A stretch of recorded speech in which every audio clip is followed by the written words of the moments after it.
So, ayan, hello everyone and hello mga seswang. So, kung natatandaan nyo tong plancha na ito yung plancha ko na Remington, na slim, and sakto at parang mahigit 5 years na ata ito sa akin ngayon. Dito nyo nakilala yung iba kong mga videos dito sa TikTok at sa aking mga tutorial sa Facebook at sa aking mga tutorial dito sa YouTube. So, ito yung aking plancha na hindi pwedeng mawala kapag ako ay nagre-reband or kapag ako ay nag-home service. So, ito yung piniflex ko sa inyo lagi at highly recommended ko, lalo na sa mga salon groups na mga naghahanap ng mga plancha raw na maganda raw ba at highly recommended, na matibay at maganda ang quality. So, ito yung aking Remington. And since 5 years na siya ngayon at mahigit 5 years na siya, ay nagpabili ako ng ganitong klaseng plancha at pinahanap ko talaga sa aking tita at sa aking pinsan. So, bali 5 years na siya ngayon at gusto ko na siyang lagyan ng kasama at partner. Kaya nagpabili talaga ako dito sa aking tita at sa aking pinsan na since uuwi sila dito sa Pilipinas. Kasi hindi ako makakita ng ganitong klaseng plancha sa mga online like sa mga Facebook, sa Lazada, sa Shopee at sa TikTok ay hindi ako makahanap. Kaya dun talaga ako nagpabili sa US or sa Canada since alam ko dun talaga siya mabibili at dun talaga ito pwedeng bilhin. Salon Hair Services, Hair Color, Hair Treatment, Hair Rebound, Brazilian Botox, Wilayat On Call Home Service Salon, your all-time favorite queen of home service salon anytime and anywhere. Monetized Vlogger Salon Products Endorser.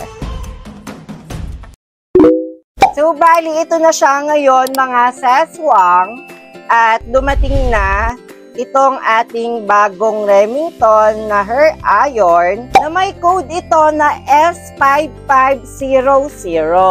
So, atin i-unbox ito sa inyo mga seswang.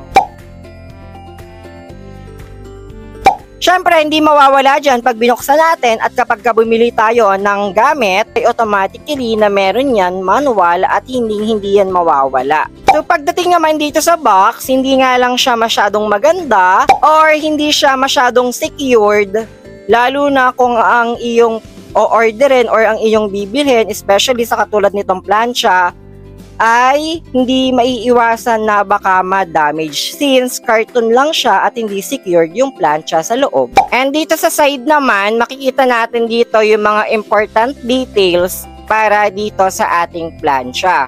So, nakalagay dito ay titanium protection coating, 450 Fahrenheit, heat, 30-second heat up, 8 digital heat settings, punch lock, swivel cord, and 2 years durability guarantee. And dito sa baba ay nandito yung mga ibang information or important details para sa paggamit nitong ganitong klaseng plancha. So, nakalagay din dito kung paano yung init na gagamitin mo sa iyong customer or sa buhok ng iyong customer. So, kapag fine daw or easy lang yung style or yung buhok, ay gagamitan mo lang daw siya ng 300 Fahrenheit or 330 Fahrenheit. Sa colored hair naman daw ay gagamitan mo siya ng 350 Fahrenheit to 370 Fahrenheit. Pagdating naman sa thick and hard na buhok, kailangan daw gamitan mo siya ng 430 Fahrenheit to 450 Fahrenheit. So, minsan kapag tayo ay nagre-reband ay hindi rin naman tayo masyado dumidepende dito, kundi dumidepende pa rin tayo sa texture ng buhok at kung anong init lang yung kailangan ng buhok para sa pagpaplansya, especially kapag tayo ay nagre-reband. So, ayan, ito na siya ngayon mga seswang. After natin i-unbox, actually, nabuksan ko na talaga ito at nagamit ko na ng ilang beses. In-unbox ko lang talaga sa inyo mga seswang dahil hindi ko pa ito na i-unbox at agad-agad ko ito ginamit. At sumakto talaga nung December, since ang December yung month ng mga pagpapagawa talaga ng mga buhok, Kaya saktong-sakto talaga yung pagdating nitong Remington na hair iron na ito mga saswang. So ayan, as you can see at same na same naman sila nung aking dating plancha. At wala naman talagang pinagkaiba dito sa planchang to. So dahil medyo luma lang itong plancha kong ito, kaya medyo bago na rin yung kulay. Pero hindi lang talaga isang ipabibili ko, either dalawa or tatlo pang ipabibili ko sana.